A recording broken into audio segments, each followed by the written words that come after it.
Hey there everyone, it's me Lauren with APQS in Central Florida, and I want to show you how to do a fun heart filler design. This will be fantastic on any of those Valentine's Day projects that you have gearing up, or for just someone that you just love so much.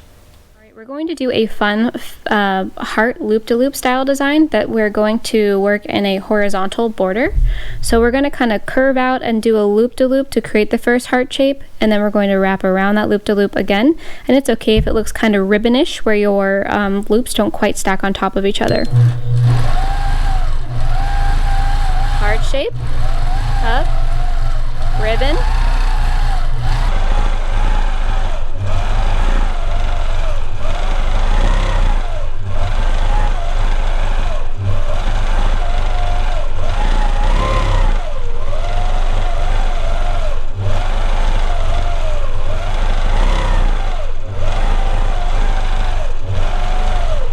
if you want to give your hearts more shape, you can try pulling in that line closer to the loop so it looks more like a heart and less like a leaf.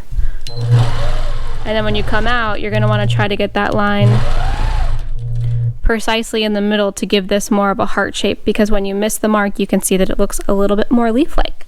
So I hope that this heart design has been a helpful inspiration for you for your upcoming projects. Enjoy!